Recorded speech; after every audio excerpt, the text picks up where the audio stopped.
Hiya, thank you for letting me share my cancer story with you, my journey. I'll tell you a little bit about myself, and I want to just talk about the clinical trial that I've been accepted on, and hope it's of use to people. So I'm Linda, I'm 69, and in January this year I went to the doctors with a wheeze, which I've had a little while. I usually get it in the cold weather.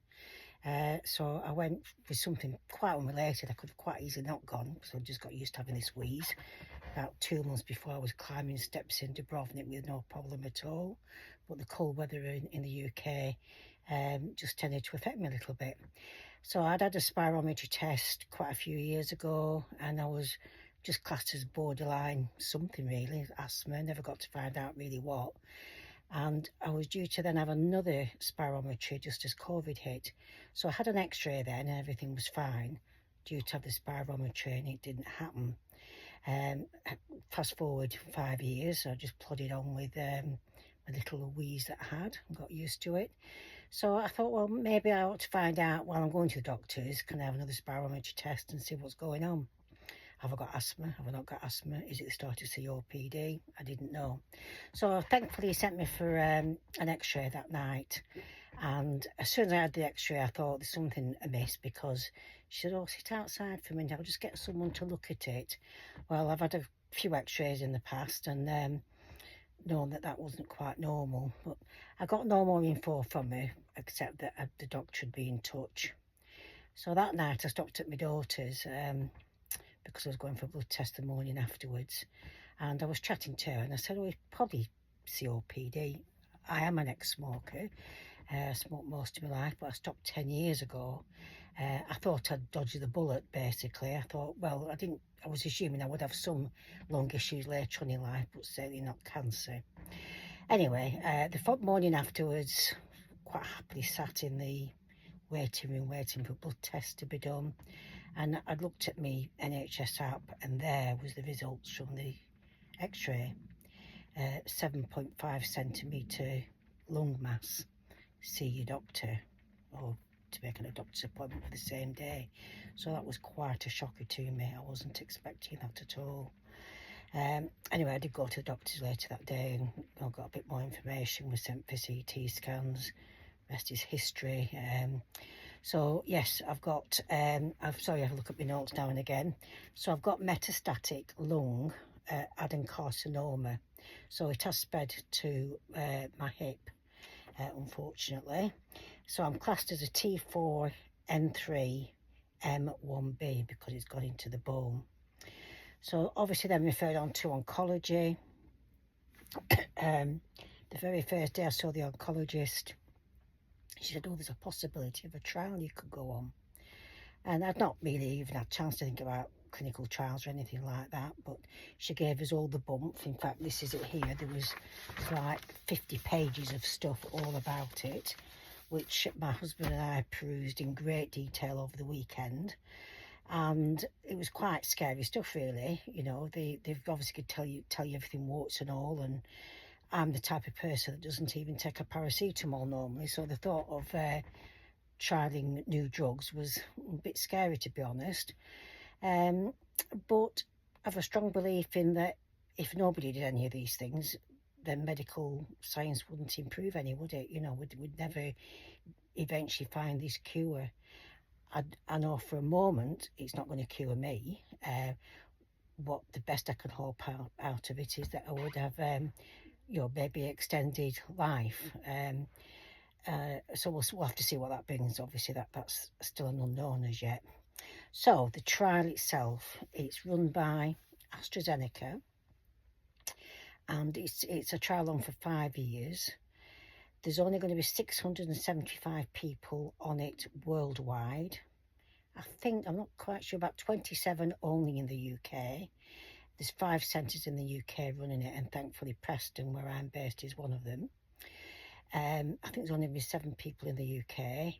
I am the first one to be actually on the trial, the actual trial drugs themselves. There were 2 other people on the trial before me, but they've been put on the standard treatment that you would have got anywhere, the comparator drug. So there's basically 3 arms. One is the 2 trial drugs, the one I'm on. One is another trial drug on its own, and the other arm is the standard treatment that I would have got had I not even been on the trial. So they're trying to work out whether these new drugs are better than the standard drugs that would be used now. So that in itself was a bit scary, to be on these 2 drugs. One's a chemo drug called Dato-DXd. That's been used in, I think, breast cancer trials and 1 or 2 other trials in the past. I think it's licensed now for use in the USA, but not yet in the UK. And the other one is an immunotherapy drug called Rivelgostimig, I think it's called. That's a very new drug. So part of the trial that I'm on is for them to monitor the side effects as well. And there's lots of them. And I've had quite a few of them so far, mainly mouth issues, hair loss, obviously, as you can see, fatigue, eyes. I've had trouble with my eyes and I've been sent for eye tests. But the good thing about being on the trial, another reason why I wanted to do it, is you are well looked after. Before I was even accepted on the trial, I had to go for a whole load of tests. I've had CT scans, MRI, PET scans, heart tracings, eye examinations, lung function tests, you name it. I've had the whole shebang, so that's like a baseline for me. So if I do have any troubles, which I've had a bit of an issue with my eyes these last few weeks, I'm then referred back to the clinic and they can see, you know, what effect it's having on me. So all in all, coping quite well. I was very scared the first time. I imagined I'd come out of the treatment and have two heads, and I was taking my blood pressure and my temperature, and I was doing all sorts of things thinking, oh, what if I get a pain? But I've settled nicely into the treatment. I've had no major issues so far as any of the infusions are concerned. I go every 3 weeks and I have chemotherapy first, and then I have I'm monitored for about an hour, and then I have the immunotherapy, and then I'm monitored again afterwards. I've had to give loads of blood. Can't believe how much blood I've had to give. But that's all going to, again, towards the research, and if it doesn't particularly help me this time around, it may help somebody in the future, which is good enough for me. But yeah, I'd like to get a few more years, maybe extended life out of it if I can. We'll have to just see how that goes on. So yeah, every 3 weeks for treatment, and I'm just had cycle 9. I'm due to obviously cycle 10, the next one in 3 weeks. And I stay on the trial as long as, 1, the cancer doesn't grow, and 2, as long as I don't have any big side effects. So it can affect your lungs, it can affect your heart, it can affect your eyes quite badly. And if that's the case, then you would have to come off for obvious reasons. So touch wood, fingers crossed, nothing major, just mild or things I can cope with basically. I've had a couple of scans. The first scan was amazing. I could not believe it when I saw it, and I think I put that somewhere on the YouTube. And it's it had basically shrunk by half, the tumour. So it had got to 8 centimetres before I started the treatment, and now it's just over 5, I think now, so practically half. And again, the last scan I had has shown it's still not as massive a change, but it is reducing. They call it stable. It's not shrinking massively. It's not growing, which is a blessing. So long may it last. So I think that's all I have to say about it really.